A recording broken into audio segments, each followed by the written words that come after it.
선지자 예사야의 글에 보라 내가 내 사자를 네 앞에 보내노니 그가 네 길을 준비하리라. 광야에 외치는 자의 소리가 있어 이르되 너희는 주의 길을 준비하라.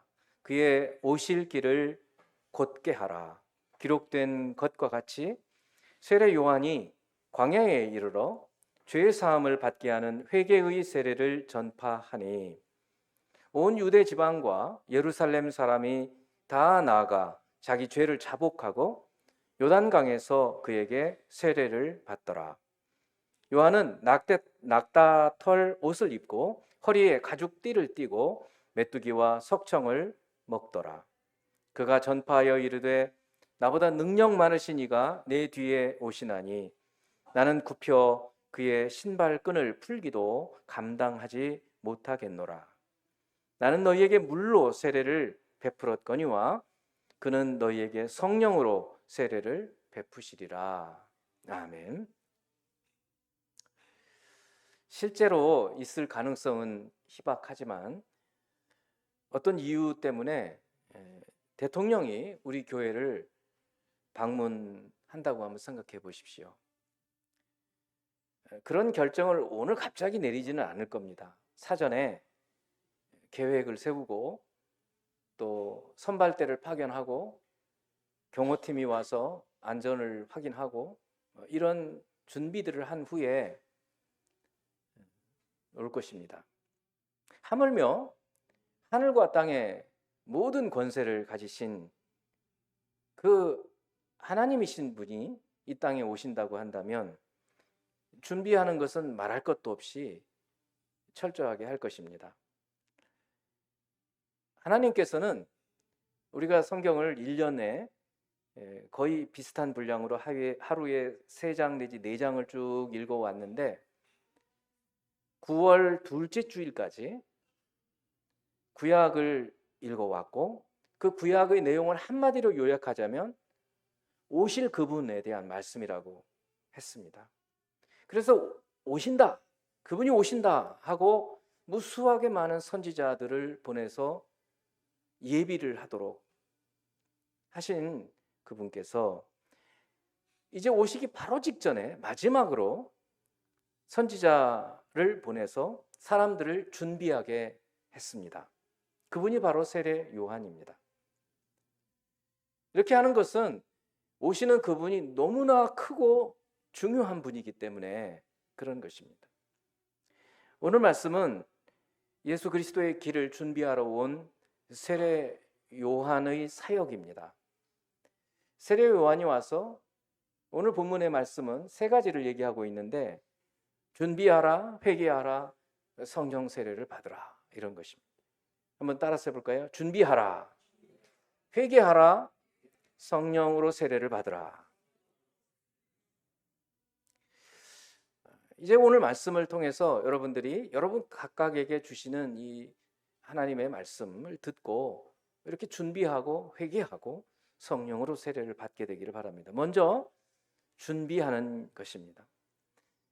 세례 요한은 예수님께서 활동하시기 시작하기 바로 전에 예수님의 사역을 준비하는 분으로 등장을 합니다. 사람들이 오실 그분을 맞이할 수 있도록 그 예수님의 길을 준비하는 자로 왔습니다. 오늘 본문의 1절에서 3절까지 말씀을 봅니다. 하나님의 아들 예수 그리스도의 복음의 시작이라. 선지자 이사야의 글에 보라 내가 내 사자를 네 앞에 보내노니 그가 네 길을 준비하리라. 이 말씀은 사실은 선지자 이사야의 글이 아니고 말라기 선지자의 글이에요. 그렇지만 넓게 보면 선지자 이사야가 먼저 이 예언을 했고 그리고 이제 말라기가 바로 준비를 하러 엘리야와 같은 선지자를 보낸다고 하는 얘기이기 때문에 틀림이 없는 말씀이죠. 내가 하나님이 내 사자를 네 앞에, 여기 너는 사자를 말해요. 주님을 말해요. 주님이 오시기 전에 주님의 사자를 미리 준비하도록 보낸다. 그래서 그 사자가 네 길을 여기 넣으라는 것은 2인칭으로 되어 있죠. 그러니까 성부 하나님이 성자 예수님께 하는 말이에요. 그가 세례 요한이 네 길을, 예수님의 길을 예비한다 라고 예언을 해놨어요. 그리고 광야에 외치는 자의 소리가 있어. 이것은 이제 이사야 40장의 예언의 말씀이죠. 너희는 주의 길을 준비하라. 이거는 이제 주의 길을 예비하러 오는 세례 요한, 광야에 외치는 자로 오는 이 세례 요한의 말을 들으면서 요 세례 요한이 백성들에게 선포하는 말씀이에요. 너희는 주의 길을 예비하라. 준비하라. 그러니까 하나는 준비하는 사람이고 또 다른 사람들은 준비해야 되는 사람들이에요. 세례 요한은 예수님께서 활동하시기 전에 이렇게 예수님의 사역을 준비하는 일을 했습니다. 그 준비하는 그 실제 내용은 뭐냐면 마음을 준비시키는 거예요. 그래서 아버지의 마음을 아들에게, 아들의 마음을 아버지에게 준비시킨다라고 예언되어 있어요. 그분을 대면하는 일은 너무나 엄청난 일이기 때문에 준비하지 않고 갑자기 들이닥치면 너무나 충격적인 사건이 되는 거예요. 갑자기 예배를 드리는데 대통령이 등장을 하면 우리 다 기절하죠. 뭐 그냥 놀라죠. 이게 무슨 일인가. 근데 미리 예고를 하는 거예요. 그 크신 분이 오시는데 준비를 해야 하는 거예요. 마음의 준비. 우리는 다음 주에 릴레이로 한 달을 동안 기도했던 초대하는 분들을 모십니다. 몇 분이, 어떤 분이 오실지 우리는 알 수 없어요. 주님께서 보내주시는 대로 우리는 그게 주님의 뜻이다라고 받아들이는 거예요. 하지만 그분들을 모시기 전에 먼저 우리가 마음의 준비를 갖춰야 해요. 그분들을 모실 준비. 예수님을 모실 준비도 갖추어야 하지만 우리가 초대하는 분들을 맞이할 준비를 갖추어야 된다. 그러니 어떻게 갖추는가? 우리가 먼저 하나님을 하나님으로 모셔야 해요. 아니 와서 예배하러 왔는데 보니까 예배하는 사람들이 예배하는 것 같지가 않는 거예요. 그 엄청난 만물의 주관자이신 그 하나님을 예배하는 것 같지 않게 예배를 드리면 오신 분들은 또 충격을 받을 거예요. 이게 뭐냐? 그래서 먼저 우리가 준비를 하자. 두 번째는 세례 요한이 하신 일이 예수님을 준비했는데 어떻게 준비시키는가? 회개하라고 선포함으로써 준비를 시켜요. 4절부터 6절까지의 말씀입니다. 세례 요한이 광야에 이르러 죄 사함을 받게 하는 회개의 세례를 전파하니 온 유대 지방과 예루살렘 사람이 다 나아가 자기 죄를 자복하고 요단강에서 그에게 세례를 받더라. 요한은 낙타털 옷을 입고 허리에 가죽띠를 띠고 메뚜기와 석청을 먹더라. 자, 요한이 여기 광야는 유대 이스라엘에는 사해가 있어요. 사해. 사해 주변은 그냥 다 이 나무들이 자라지를 못해요. 군데군데 나무 자라는 데는 있어요. 이제 오아시스 같은데. 그런데 주변은 그냥 민둥산들이에요. 다. 거기를 얘기하는 거예요. 거기서 사람들에게 회개를 선포하는, 여기 오늘 보면 죄 사함을 받게 하는 회개의 세례, 이 요한의 세례가 있어요. 그리고 예수님의 세례가 있습니다. 우리는 종종 혼동이 돼요. 요한의 세례와 예수님의 세례가 어떤 같은가? 차이가 있는가? 어떻게 차이가 있는가? 오늘 요한의 세례를 설명해 주고 있는 말씀을 한번 보세요. 죄 사함을 받게 하는 회개의 세례. 어려워요. 이게 막 수식이 많으니까. 그러면 쉬운 것은 맨 뒤 걸 보면 돼요. 무슨 세례요? 회개의 세례예요. 그러니까 요한의 세례는요, 회개의 세례예요. 회개라는 것은 방향을 바꾸는 거예요. 뭐냐면 막 나쁜 이 세상을 향해서 죄를 짓는, 내 마음대로 살던, 그렇게 살았어요. 방향이 그 방향으로 걸어가고 있었어요. 그런데 보니까 뒤쪽에 하나님이 계시는 거예요. 그래서 하나님께로 내가 방향을 바꿔야 되겠다. 이 돌이키는 게 회개예요. 방향 전환. 그러니까 요한의 세례는 방향을 전환하게 하는 세례예요. 그래서 요한의 세례를 통해서 죄 사함 받는 것은 아니에요. 요한이 어떻게 죄를 사해요? 그렇잖아요. 예수님도 중풍병자를 고치실 때 소자야 네 죄 사함 받았느니라 이렇게 말을 했다고 난리가 났잖아요. 사람이 어떻게 죄를 사하냐? 죄 사하는 건 하나님만 하시는데 네가 어떻게 죄를 사한다고 그런 말을 하느냐라고 해서 난리가 났단 말이에요. 그러면 요한은 죄를 사할 수 있어요? 없단 말이에요. 그러면 앞에 있는 죄 사함을 받게 하는이라는 말은 회개를 수식하는 거예요. 회개하지 않으면 죄 사함 받을 수가 없어요. 그러니까 죄 사함 받도록 회개할 수 있게 해주는 세례예요. 그래서 요한의 세례는 회개의 세례. 근데 그 회개를 통해서 결국은 죄 사함으로 나가는 거예요. 요한의 세례가 있었고 예수님이 오셔서 십자가에서 죽으심으로 죄 사함 받는 거예요. 그러니까 예수님을 만나게 하기 위해서 요한의 세례가 있는 거예요. 요한의 세례가 없이 막 나쁜 옛날 길로 그냥 방향 전환이 없이 가다 보면 예수님 만날 수가 없거든요. 그러다가 어떤 이유 때문에 방향을 전환해서 내가 하나님께로 나가야 되겠다 하면서 교회를 나와서 예수님을 듣게 되고 예수님에 대해서 듣게 되고 예수님을 믿게 되면 죄 사함을 받게 되는 거예요. 그리고 나서 예수님의 세례가 있는 거예요. 그러니까 요한의 세례, 예수님의 죄 사함, 그리고 예수님의 세례가 있는 것입니다. 그렇습니다. 요한은 여러 가지 일들을 많이 했어요. 설교도 많이 했어요. 회개하라 천국이 가까웠느니라. 도끼가 나무 밑에 놓여 있으니 찍히는 자만 다 불에 던지리라. 독사의 자식들아. 이런 설교들도 많이 했어요. 하지만 요한은 이름 자체에서 우리가 세례 요한이라고 하는 것처럼 그분이 한 큰 일은 세례였어요. 요한의 세례. 그리고 요한의 세례는 죄 사함을 받게 하도록 회개하는 것이었어요. 우리는 이 차이를 분명히 알아야 해요. 자, 그렇다면 조금 더 이 요한의 세례와 예수님의 세례가 어떤 차이가 있는지 한번 살펴볼 필요가 있어요. 먼저 요한의 세례와 예수님의 세례의 목적에서 달라요.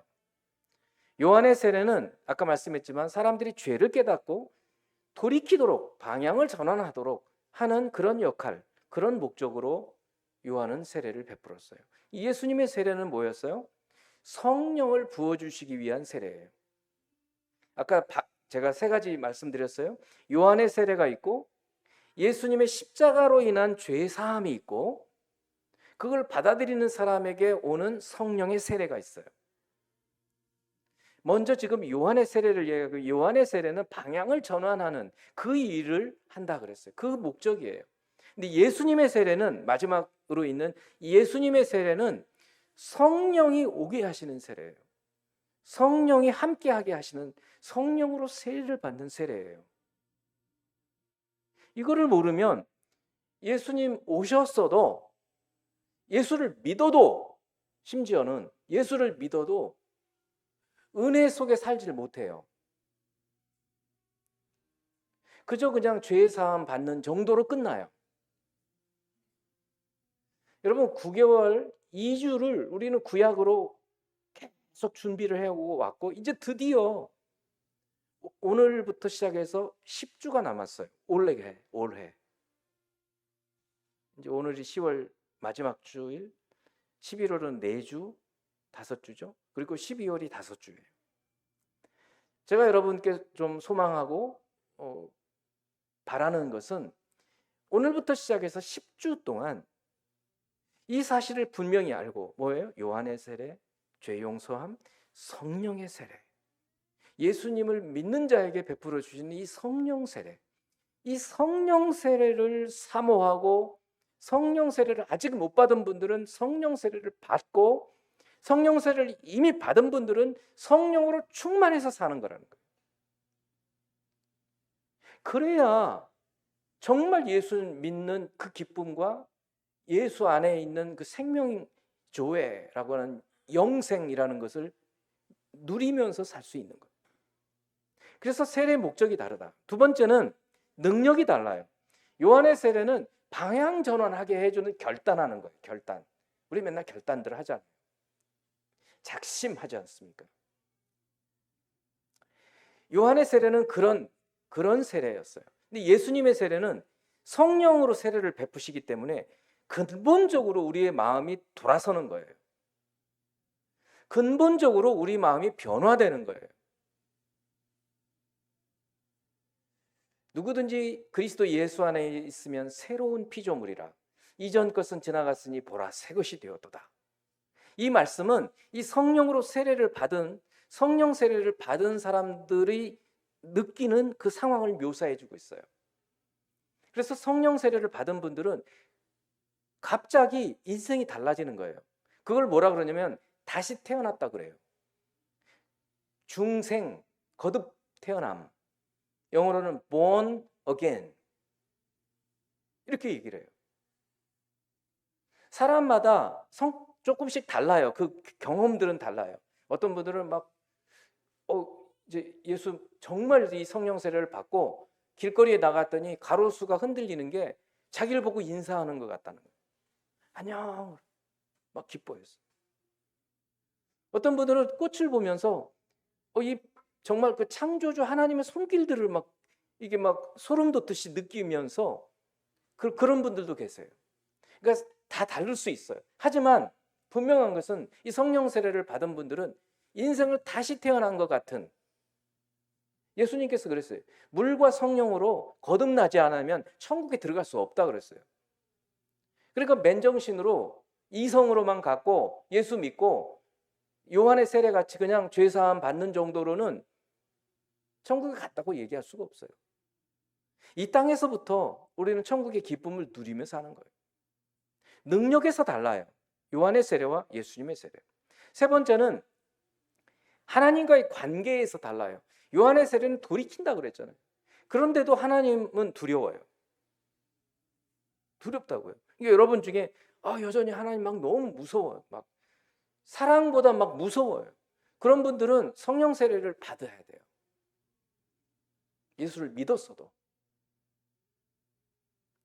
근데 예수님의 성령 세례를 받으면 하나님이 두려운 분이 아니에요. 엄청난 사랑으로 다가와요. 사도행전 19장을 보면은요, 이 요한의 세례와 예수님의 세례를 비교해 놓고 있어요. 갑자기 사도행전에 사도 바울이 3차 선교 여행을 갔을 때 이야기예요.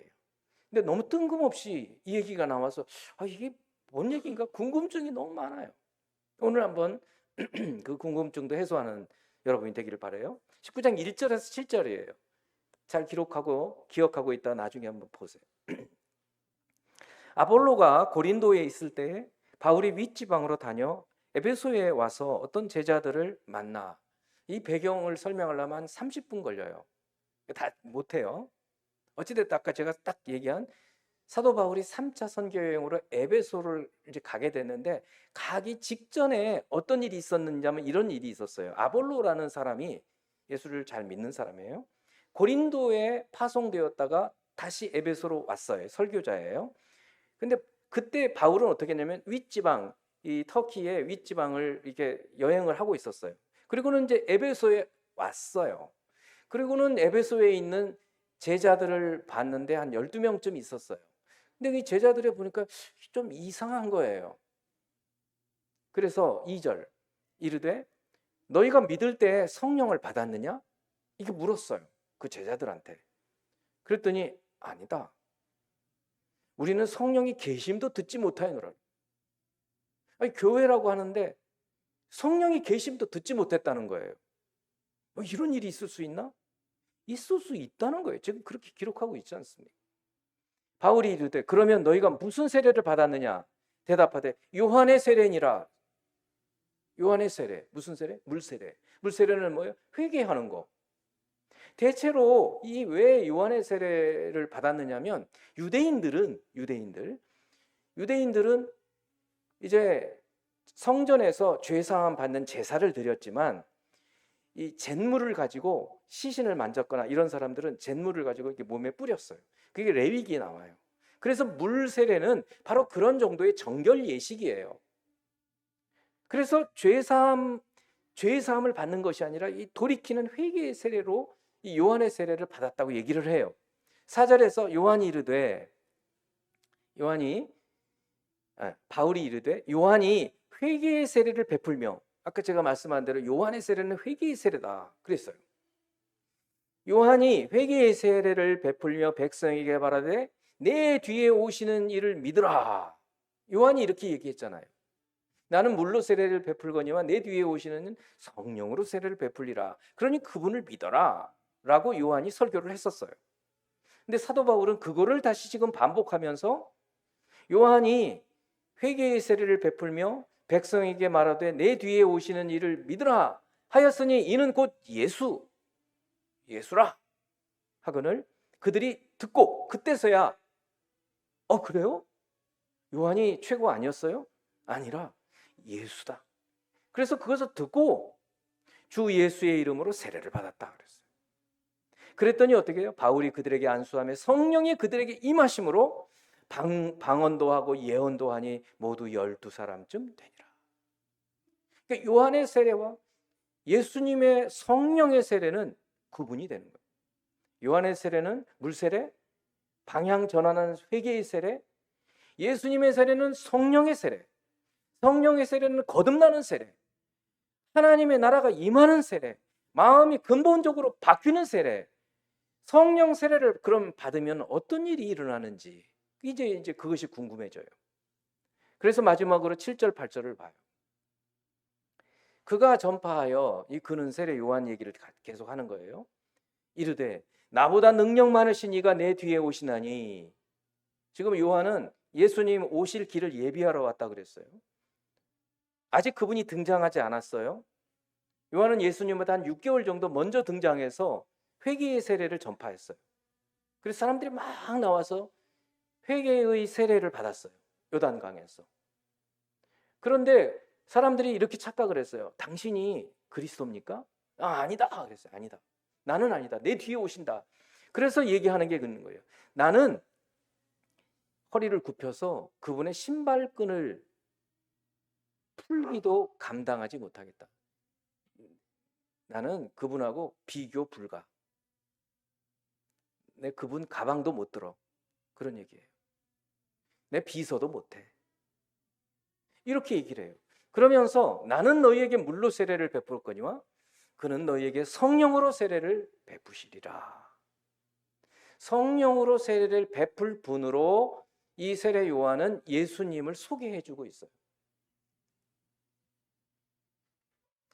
여러분 거의 대다수가 예수님의 이름으로 세례를 받으셨죠. 그리고 여러분 중에는 성령의 세례도 받은 분이 계시지만 성령이 뭐야? 성령 세례를 받는다는 건 어떤 거야? 모르시는 분도 계시다.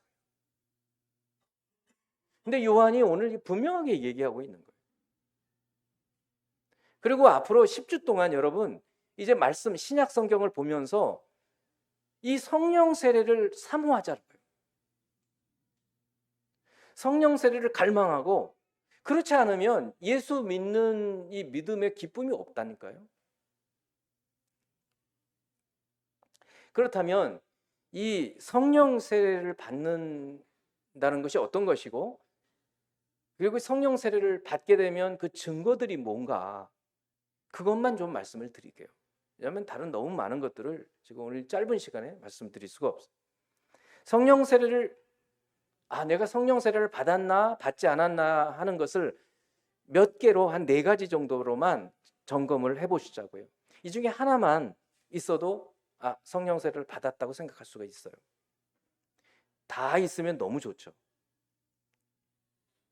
첫째는 성령 세례를 받은 분들은 거듭남의 체험을 해요.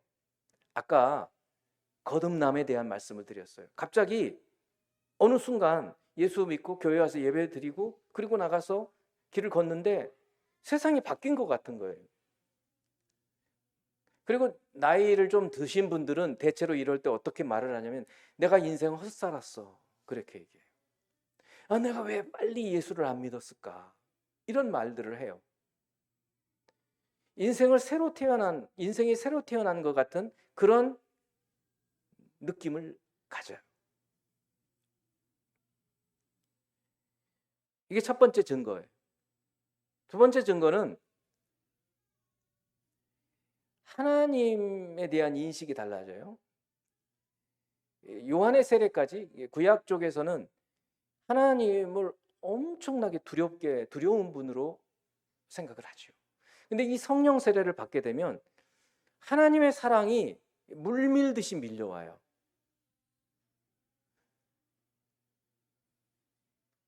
우리 찬양 가운데도 있잖아요. 그 크신 하나님의 사랑 말로 다 형용 못하네.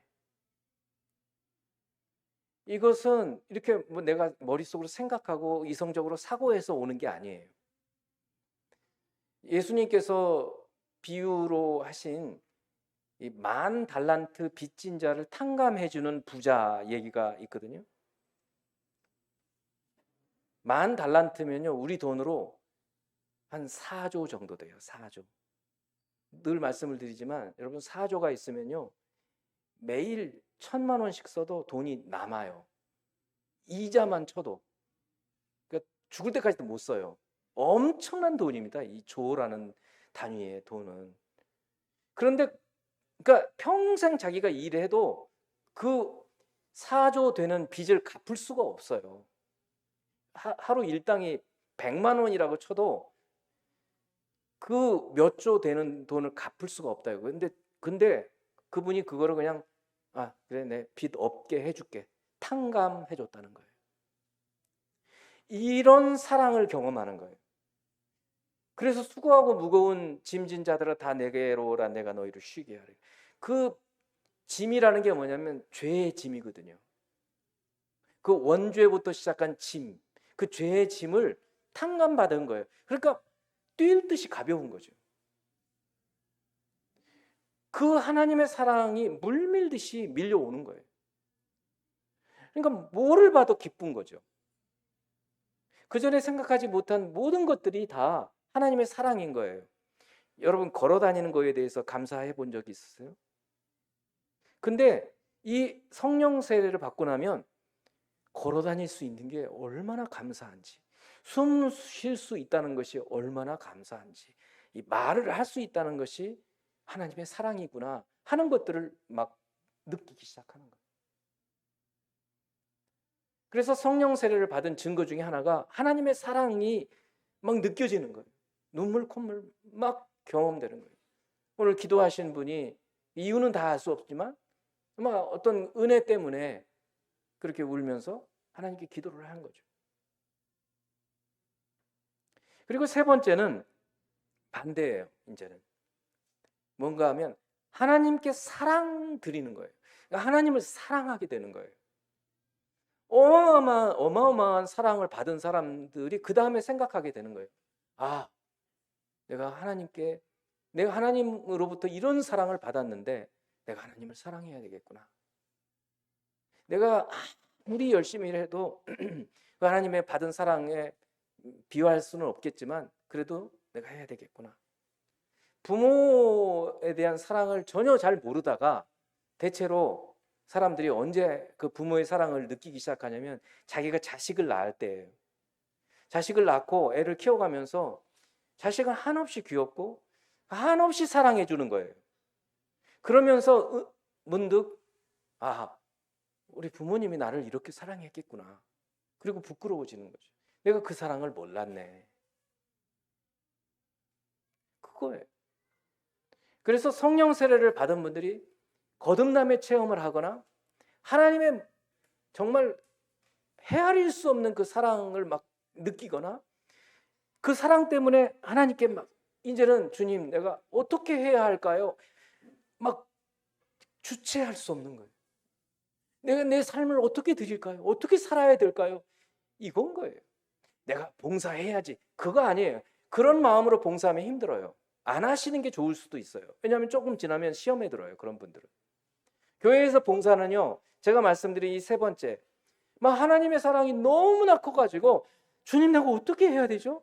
그런 분들이 하시는 거예요. 그리고 네 번째는 성령 세례를 받으면 성령의 선물을 받게 돼요. 이걸 은사라고 해요. 은사라는 말은 기프트예요. 영어로 번역해 놓은 것은 기프트, 선물이에요. 그러니까 예수님이 이제 성령을 우리에게 선물로 주시면 성령이 우리 안에 와서 사시는 거예요. 성령이 어떻게 사시는지를 알 수 있는 증거는 제가 몇 번 얘기했어요. 하나님 말씀을 읽을 때 말씀이 깨달아지잖아요. 그러면 그 성령이 가르쳐 주신 거예요. 기도를 하는데 내가 생각하지도 않은 기도가 막 나와요. 그건 성령이 우리 안에서 탄식함으로 기도하게 하시는 것 때문에 기도하는 거예요. 그렇게 해서 성령과 함께 살다가 보면 성령이 우리 안에 뭔가를 만들어 주시는 거예요. 그게 선물이라고 해요. 은사라고 성령이 주시는 선물이 있어요. 어떤 분들한테는 말씀을 말씀을 전하고 싶어서 안달이 나요. 그건 왜냐하면 안 그랬었잖아요. 전에는 안 그랬었다고요. 그런데 막 이 성령의 은사를 체험하고는, 은혜를 체험하고는 그냥 입을 다물 수가 없는 거라. 그냥 계속 얘기해요. 계속. 그런 분들은 또 은혜를 받아야 될 게 있는데 절제의 은사를 받아야 돼요. 절제. 조금 조심해야 돼요. 막 헤아릴 수 없어요. 막 사람 만나자마자 예수 얘기하고 그러면 한두 번은 괜찮은데 나중에 지겨워. 이렇게 된단 말이죠. 조심해야 돼요. 은사는 받았지만 절제의 은사도 받아야 돼요. 또 어떤 분들은요, 섬기고 싶은 거예요. 교회 와서 막 뭐든지 섬기는 거예요. 그 은사입니다. 로마서 12장에 나와 있는 은사를 제가 얘기하고 있어요. 또 어떤 분들은요, 성경을 잘 가르치는 거예요. 이게 가르치는데 어떤 사람은 무슨 말이야? 이해가 안 가는데 어떤 분들은 가르쳐주는 귀에 쏙쏙 꽂히는 거예요. 이거 은사예요. 성령이 주시는 선물이라고요. 어떤 분들은 구제예요. 불쌍히 여기고 긍휼을 베푸는 거예요. 다른 사람 보면 막 너무 불쌍해요. 막 퍼줘요. 또 어떤 분들은 말씀을 전하는데 지혜의 말씀으로 전해요. 지혜의 말씀은요, 내 삶에 딱 적용되게 말씀을 전해주는 거예요. 아, 나 이렇게 살아야지. 이게 지혜의 말씀이에요. 또 어떤 분들은 지식의 말씀을 은사로 받아요. 와, 성경 말씀은 그냥 정확히 잘 알고 그 말씀들을 탁탁 얘기해 줘요.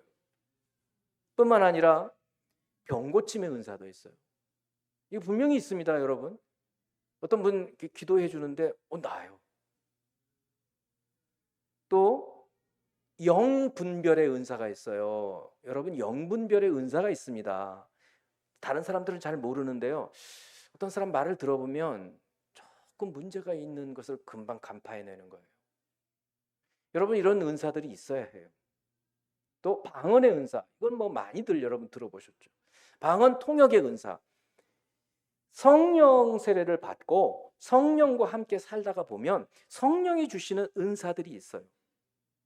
그것뿐만 아니라 이렇게 쭉 살다가 보면 성령께서 우리의 삶에 맺게 하는 열매들이 있어요. 그건 잘 알죠. 9가지. 사랑, 희락, 화평, 오래 참음, 자비, 양선, 충성, 온유, 절제 은사. 이 은사의 열매예요. 열매. 사랑은요, 내 마음에서 내 의지로 하는 게 아니라 성령이 맺혀진 열매예요. 사랑은 뭡니까? 우리 고린도전서 13장. 사랑은 뭐예요? 처음에 오래 참고잖아요. 오래 참지 못하는 사람은 사랑이 없는 거예요. 사랑은 가슴을 찡하게 울리네요. 이게 아닌 거예요. 성경적 사랑은요, 오래 참아주는 거예요.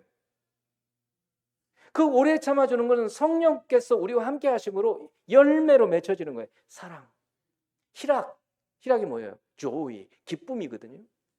어떤 분들은 한 번도 안 웃어요. 웃음이 없어요. 그건 좀 이상한 거예요. 예수 믿고 웃음이 없다? 그게 이상한 거죠. 그거는 아직 요한의 세례만 체험했을지도 몰라요.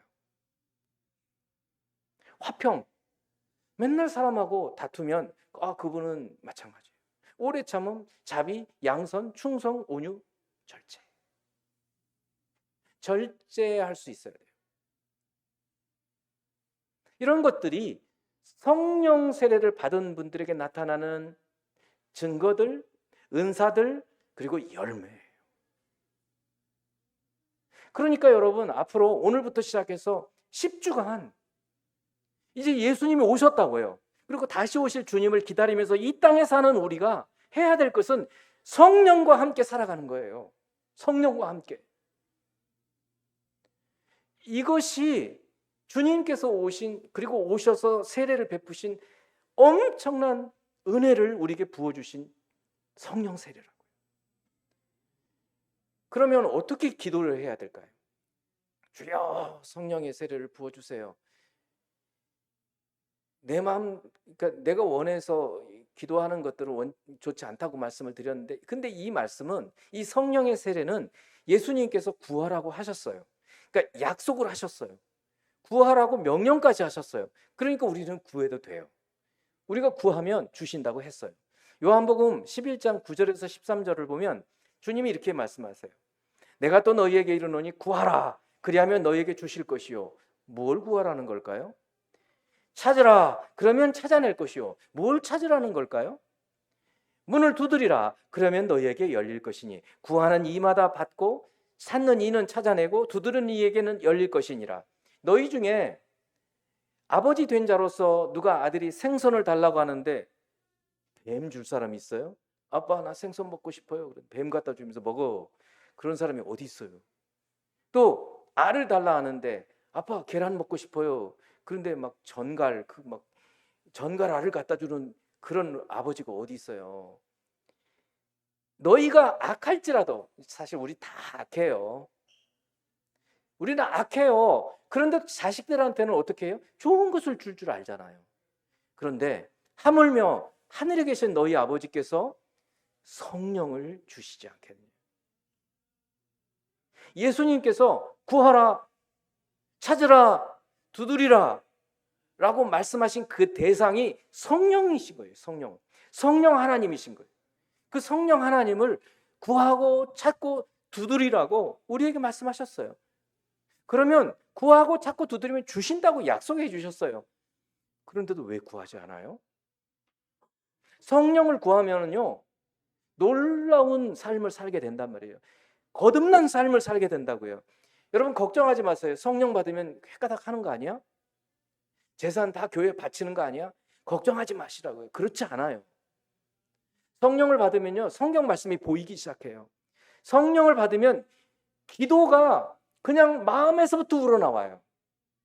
성령을 받으면, 은사를 받으면 영을 분별할 수 있어요.